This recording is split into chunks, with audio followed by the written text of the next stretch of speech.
I remember the exact smell of that morning. Coffee, freshly cut roses, and something else, something I couldn't name back then, but I know now was dread. My name is Harold Eugene Mills. I'm 63 years old. I worked 31 years at a paper mill in a small town called Clover Creek, Tennessee. I have rough hands, a bad knee, and a heart so full of love for my son that sometimes it actually hurts to breathe when I think about him. My son's name is Daniel. Danny, I always called him. He was my only child. My wife, Margaret, and I had tried for years before he came along. So when he was born, when that tiny red-faced boy screamed his first scream in that hospital room, I sat in the hallway, and I cried like a man who had just been handed the whole world wrapped in a hospital blanket, because that's exactly what had happened. Danny grew up good. He was kind, a little quiet, always thoughtful. He worked hard in school, earned himself a scholarship, moved to Nashville after college to work in marketing. I was proud. Lord knows I was proud. Margaret and I drove down to visit him every few months, and every time I saw how he was building his life, I felt something I can only describe as a father's peace. That deep, settled feeling that says you did okay, he's going to be fine.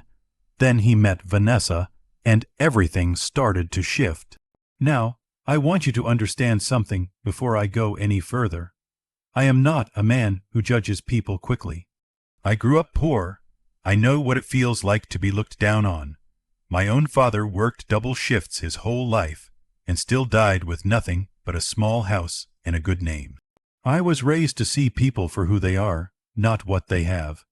So when Danny called me 2 years ago and said, "Dad, I met someone, and I think she might be the one," I felt nothing but happiness. "Tell me about her," I said. "She's incredible, Dad. She's smart, she's funny, she's beautiful. She has this whole online following, like millions of people follow her. She's an influencer." An influencer, I repeated, not entirely sure what that meant for a man my age. She influences people to do good things. Danny laughed. She influences people to buy things, Dad. Skincare, travel, lifestyle. She's basically famous. I told him that sounded wonderful. I meant it. The first time I met Vanessa Caldwell, she pulled up to our little house in Clover Creek in a white SUV that probably cost more than my truck had in the last 20 years combined. She stepped out wearing sunglasses and a smile so bright it almost looked painted on. She was beautiful. There was no arguing that. Tall, polished, the kind of woman who looked like she belonged on a magazine cover. She hugged me and said, "Oh my gosh, Mr. Mills, Danny talks about you all the time. This town is so charming." Margaret was already in love with her within 10 minutes. I was slower, not because I disliked her, but because of something small. Something I noticed right away, but pushed aside. When Vanessa walked through our living room, she glanced at our furniture, the old couch, the framed family photos, the wooden cross on the wall, and there was a flicker in her eyes. Just a flicker, gone in half a second, but I saw it. It was the look of someone trying very hard not to be disappointed. I told myself I was imagining things. I told myself that a lot over the following year. Vanessa had a mother named Diane, a stepfather named Robert, a younger sister named Brianna, who was also an influencer, and a circle of friends who all seemed to speak in a language I didn't fully understand: clout, algorithm, engagement rate, brand deal. When Danny announced their engagement at a family dinner in Nashville, Vanessa's family immediately took over the conversation. "We're thinking the Grand Hyatt in downtown Nashville," Diane said, sipping her wine, "or possibly Asheville, somewhere that photographs well." Margaret looked at me. I squeezed her hand under the table. "Whatever makes the kids happy," I said quietly. Diane smiled at me in the way that people smile at children who have said something sweet but irrelevant. That was the first time.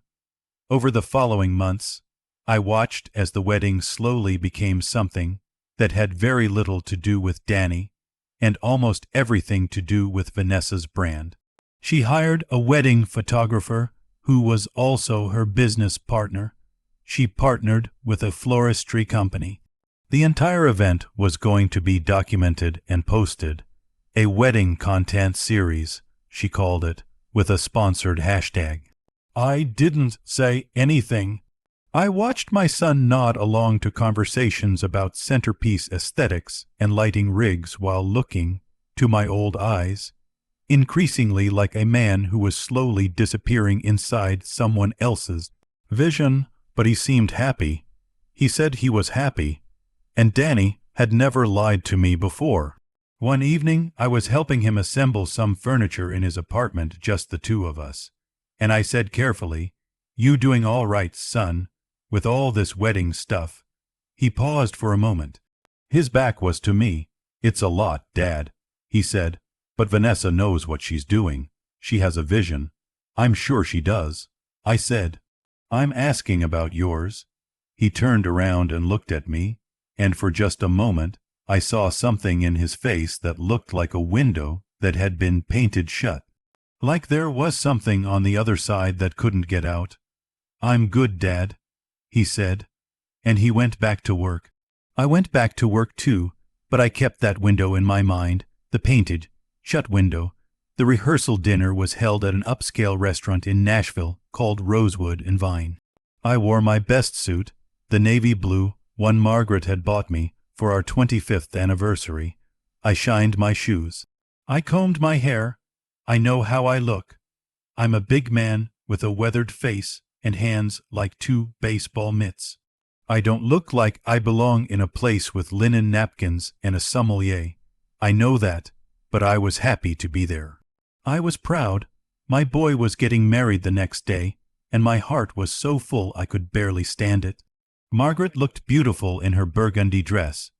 We arrived at the restaurant and were greeted by Vanessa's mother, Diane, who was dressed like she was attending a film premiere. She smiled at us and gestured toward a table near the back of the room. Not the main table, not the parents' table. A table near the back. I noticed, Margaret noticed, neither of us said a word. We sat down. Vanessa's family occupied the long center table. Her friends, her photographer, her sister, her business associates. Our side consisted of Margaret, me, my sister Carol and her husband Ted, and Danny's college roommate Marco, who I have always liked very much. The evening began. Speeches were made, but none were asked of me. Toasts were given. Vanessa's stepfather Robert spoke for nearly 7 minutes about how lucky Danny was to be joining their family. He never once mentioned where Danny came from, never mentioned what Danny had been built from. At one point, Vanessa's sister Brianna leaned over to her friend and said something in a whispered voice, and both of them looked at my sister Carol's dress and smiled in a way that was not kind. My sister Carol is a good woman who drove 4 hours from Knoxville in a dress she bought on clearance at a department store. She deserved better than that. I stayed silent. Margaret reached under the table and took my hand. I squeezed it twice. "I'm okay," our old signal. Then came the moment. Dinner had been served. The noise of the room swelled around me, laughter, clinking glasses, the low thrum of soft music. I excused myself to use the restroom, and as I was walking back, Danny appeared at my side, suddenly, like he had been watching for me, waiting. He was pale. I had not seen my son look pale since he was 16 years old and had crashed my truck into a fence post.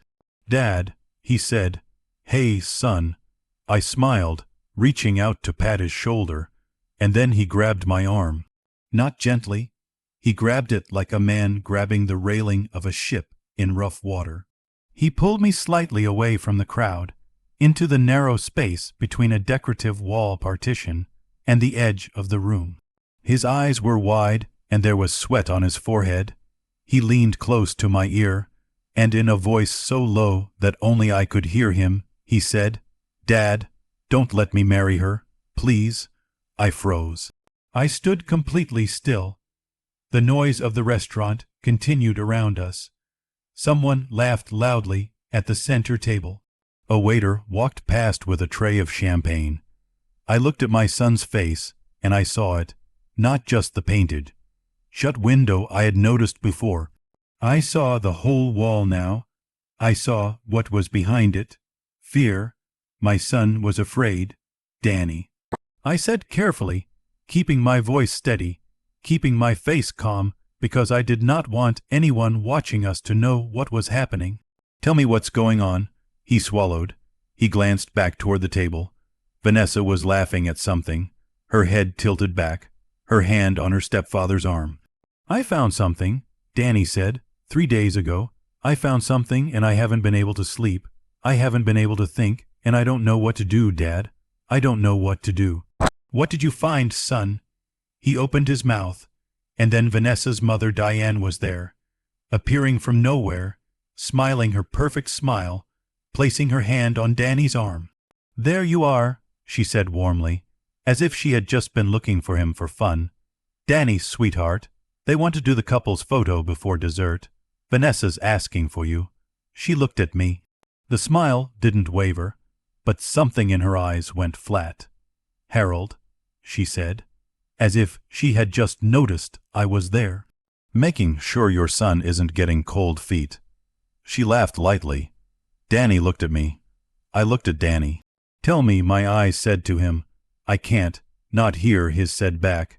Go ahead, son. I said quietly, we'll talk later. He nodded. He straightened his jacket. He walked back to the table. And I stood there alone by that partition, with my heart pounding against the inside of my ribs like it was trying to get out. Thinking, what did he find? Part 4. The night before the wedding, I didn't sleep that night. Margaret and I were staying at a hotel 2 blocks from the venue. She fell asleep around 11, exhausted and happy, still not knowing what had happened between Danny and me at the restaurant. I sat in the chair by the window, and I watched the city lights, and I turned my son's words over in my mind like stones in a river. Don't let me marry her. At 1:17 in the morning, my phone buzzed. A text from Danny. Dad, are you awake? I typed back immediately. Yes, come to room 214. 5 minutes later, there was a soft knock at the door. I let him in. He was still dressed, jacket gone, tie loosened, looking 10 years older than he had at dinner. I sat him on the edge of the bed. I pulled the chair close and sat across from him. Talk to me, I said. And he did. 3 days before the rehearsal dinner, Danny had borrowed Vanessa's laptop to print some documents for work.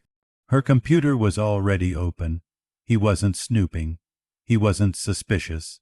But the email thread was right there on the screen. Between Vanessa and a man named Christopher. A man Danny had never heard of, going back 14 months. 14 months. They had met at a brand event in Los Angeles. The emails were not ambiguous. They were not friendly messages between colleagues. They were the messages of 2 people deeply, actively involved with each other. But that, as terrible as it was not the worst part. The worst part was in the most recent emails from the last few weeks. In those emails, Vanessa talked about Danny. She called him my golden ticket. She wrote that his family was painfully basic, but that it didn't matter because she would barely have to see them. She wrote that she was going through with the wedding because her manager had told her that a marriage would boost her brand image, that a real commitment story was going to be worth significantly more in sponsorship deals than her current single lifestyle content. She had calculated the value of marrying my son. She had put a number on him, and she was still in contact with Christopher. I sat and listened to all of this without moving. When Danny finished, he put his face in his hands. I've been walking around for 3 days, Dad, he said, his voice muffled, smiling at dinners, doing the rehearsal, shaking people's hands. And the whole time I keep seeing those emails. Did you confront her? I asked. I tried. Yesterday morning. I brought it up gently. I said I'd accidentally seen her emails and asked her about Christopher. And he stopped. He took a long breath. She cried, "Dad." She cried and said it was nothing, that it was over, that she loves me, that the wedding is tomorrow, and we have hundreds of guests coming, and her whole family is here, and it would be humiliating, and she loves me. She swears she loves me. And what did you believe? He looked up at me. I believed that she was scared of what she'd lose. He said quietly, "Not me, what she'd lose." I leaned forward, and I put my big old rough hand on my son's knee. "Then you already have your answer, son," I said. He nodded. He knew. He had known for 3 days. He had just needed someone to sit across from him and confirm what he already knew in the deepest part of himself. We talked until 3 in the morning. By the time Danny left my room, something had been decided, not with a dramatic announcement, not with anger or noise, just quietly, the way that real decisions are actually made. 2 people at a small table in the middle of the night, telling the truth. The venue was a restored historic mansion on the edge of Nashville. By 10 in the morning, florists and lighting crews and photographers were moving through the halls like a small army. There were cameras set up in the ceremony room. Vanessa's team was already filming B-roll footage for her content series. Margaret and I arrived early. I had told Margaret everything that morning while she was getting ready. I sat on the edge of the hotel bathroom, and I told her every word. She stood in front of the mirror, bobby pins in her hand, and she listened. And when I finished, she set down the pins and she turned to me and she said, "Whatever Danny decides, Harold, whatever he needs, that is my wife. 38 years, and she still makes me proud every single day." We found Danny in a small room off the main hall, the groom's waiting room, with Marco sitting beside him. When Danny saw us, he stood up. His face was calm, calmer than I expected. "I'm not doing it," he said. Simply, clearly, Marco stood up and said, "I'm with you, man. Whatever you need." "Have you told her?" I asked. "Not yet." "Do you want me there when you do?" He thought about it. Then he shook his head. "No, Dad. This one I have to do myself." I looked at my son, and I thought about the little boy who used to fall asleep against my shoulder during long car rides, who used to run into my arms when he came home from school, who once told me, when he was 7 years old, that I was his best friend. "I'm so proud of you." I told him. He hugged me. A long, real hug, the kind you don't see much once your kids grow up. Then he straightened his jacket and he walked out of the room. I will not describe in detail what happened in the next 2 hours, because it is not my story to tell in full. But I will tell you what I witnessed. Danny went to find Vanessa. He was in her room for 20 minutes. When he came out, the door opened behind him, and Vanessa's voice followed him into the hallway, not crying anymore, not begging. "Sharp, hard, you are ruining my life," she said. "Do you understand that? Do you have any idea what I have invested in this?" "I know exactly what you invested," Danny said quietly. "I read the emails, Vanessa. Silence, the kind of silence that falls like a curtain." Then Vanessa's mother Diane appeared. Then Robert. Then the wedding planner. Then Vanessa's manager. Then various members of her family and team, appearing from different directions like people suddenly awakened by an alarm. And I stood in the hallway watching all of this, Margaret's hand in mine, and I said absolutely nothing. I had been quiet all weekend. I had sat at the back table. I had watched my son be handled like a supporting character in someone else's story. I had swallowed everything and said nothing. But I want you to understand, my silence was never weakness. My silence was patience, because I knew what I knew, and I knew that truth, when it finally surfaces, does not need your help. It surfaces on its own. Diane came to me. She walked up to me in that hallway, all the performance stripped out of her face now, and she looked at me with something that I can only describe as contempt. "Your son," she said, keeping her voice low, "is destroying my daughter's career, her reputation, Everything she has built. You could have stopped this. You could have talked to him last night. You could have been a parent. I looked at her. I thought about the back table at the rehearsal dinner. I thought about the look at Carol's dress. I thought about 7 minutes of Robert's speech, with no mention of where Danny came from. I thought about painfully basic, written in an email at 11 p.m. on a Tuesday. I took a slow breath. Mrs. Caldwell, I said, with respect, I was being a parent last night. I was just being one to my son, not yours. I walked away. The wedding was called off. Guests were notified. The venue hummed with confusion and whispers. People stood in their formal clothes holding programs that would not be used. For a while, the narrative that spread through the room was the one Vanessa's team was pushing, that Danny had gotten cold feet, that he had panicked, that he had humiliated her in front of everyone. People looked at our family. I heard the whispers. I saw the looks. My sister Carol gripped my arm and said, "Harold, people are saying terrible things." "I know," I said. "Aren't you going to say something? Defend him?" "Not yet." I said, "Why not?" "Because the truth doesn't need defending, it needs time." She looked at me like I had lost my mind. But here is what happened next. One of Vanessa's own friends, a young woman named Priya, who had been part of Vanessa's inner circle for 4 years, found Danny in the groom's room and told him something. She had known about Christopher for months. She had told Vanessa it was wrong. She had told Vanessa to call off the engagement.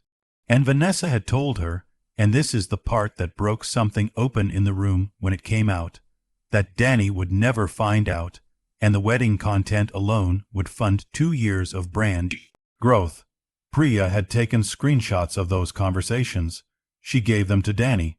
Danny, to his credit, did not make a scene. He did not stand in the middle of the venue and read them aloud. He did not post anything. He simply shared them quietly with a few key people, including Robert, Vanessa's own stepfather. Robert, to his credit, went very still when he read them. He was a businessman. He understood contracts and values and what it meant when someone used another person as a financial instrument. He went to find his wife, Diane. I don't know exactly what was said between them, but 30 minutes later, Diane Caldwell walked through the venue looking for my son. Not to fight, not to blame. She found Danny near the courtyard, standing with me and Margaret, the afternoon light falling through the tall windows behind us. She stopped in front of him. I expected a lot of things, but what I did not expect was what happened next. She said quietly, "Danny, I owe you an apology. I didn't know the full extent of. I want you to know that none of us condone." She stopped, composed herself, started again. "I'm sorry for all of it, for how you were treated this weekend." Then she looked at me, and her eyes were different now. The flatness was gone. "And I owe you an apology as well, Harold," she said. "The way we seated your family, the way you were spoken about, you didn't deserve any of that." I nodded once. "I appreciate that," I said. That was all. I didn't twist the knife. I didn't remind her of every moment. I didn't need to. In the weeks that followed, Vanessa posted nothing about the canceled wedding for almost 12 days, which, for someone who documented her daily coffee order, was essentially a lifetime of silence. When she did finally address it, she posted a carefully worded statement about growing in different directions and choosing herself. She got a significant sympathy response from her audience. Her follower count went up by 40,000 in 1 week. "I am not a bitter man. I hope she finds whatever it is she's actually looking for. I mean that. But here is what I want to tell you about what the truth revealed." Among the people who had come to that wedding, Danny's friends, colleagues, even some of Vanessa's outer circle, word spread. Not from us. We never said a public word. But it spread the way truth does, quietly and unstoppably, through the people who had been close enough to see. Several people reached out to Danny privately. Some of them were from Vanessa's side. People who had watched our family be seated at the back table. People who had watched Diane dismiss me in the hallway. People who had noticed how Danny had been slowly, steadily reduced his preferences his family, his roots in the machinery of someone else's brand. They said, "We saw it. We didn't say anything. We're sorry." That meant something to my son. Marco told me later that Danny slept for 12 hours the night after the wedding that wasn't. That he woke up, called his mother, and laughed, actually laughed, for the first time in weeks. He sounded like himself, Mr. Mills. Marco said. He sounded like Danny again. I had to step outside when Marco told me that. I stood in my backyard in Clover Creek, and I looked up at the sky, and I let out a breath I think I had been holding for almost 2 years. 6 months after the day that changed everything, Danny drove home to Clover Creek for Thanksgiving. He pulled into the driveway in his regular car, wearing jeans and a flannel shirt, carrying a pecan pie from a bakery in Nashville because he knows it's my favorite. We sat on the back porch after dinner, the way we used to when he was in high school. The air was cold and clean. The sky was full of stars the way it only gets out here, away from the city lights. "You okay, son?" I asked. He thought about it honestly, the way he always does. "Yeah," he said, "I really am." He looked out at the yard. "I've been thinking a lot about what you said. That night in the hotel room. What did I say? You said you already have your answer. That's all you said." He shook his head. 7 words, and somehow that was everything. I looked at my son's profile in the dark, and I thought about all the times I had almost spoken and chosen not to, all the back tables and flat smiles and dismissed handshakes, all the moments I had swallowed and stayed quiet. And I thought, there is a version of this story where I made a scene, where I confronted Diane at the rehearsal dinner, where I stood up and gave a speech that no one asked me for, where I announced everything I had observed and felt and resented. And if I had done that, if I had let my pride lead instead of my love, Danny might have defended Vanessa out of loyalty. He might have been embarrassed. He might not have trusted me enough to knock on my hotel room door at 1:17 in the morning. My silence gave him space to come to me. My patience kept the door open. I am not a wise man in the way that books describe wise men. I don't have degrees or titles. I have a bad knee and rough hands and a small house in Clover Creek, Tennessee. But I have learned this. When you are disrespected, truly disrespected, quietly and consistently, by people who do not believe you are watching, the most powerful response is not anger. It is dignity.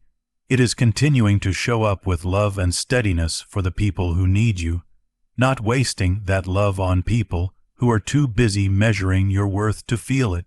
Vanessa never understood what she was dismissing when she dismissed our family. She saw an old man in a navy blue suit sitting at a back table. She didn't see a father who had built his son's character year by year, the way you build something meant to last slowly, with care, using real materials. She didn't see that the things she thought were liabilities, the small house, the rough hands, the clearance dress, and the second-hand furniture, and the 31 years at a paper mill, were exactly the foundation of everything good and real and trustworthy in Danny. She didn't see that she was standing on ground she didn't build and didn't deserve. The people who underestimate quiet men make a very old, very common mistake. They see the stillness and think it is emptiness. It isn't, it is depth. And to my son Daniel, if these words ever reach you, even though you know this story better than anyone, I would sit at 100 back tables for you. I would swallow 1,000 dismissals. I would stay silent through every dinner, every toast, every moment of being invisible, if it meant that at 1:17 in the morning, you would still trust me enough to knock on my door. That trust is worth more than any seat at any table. That trust, that is the whole point.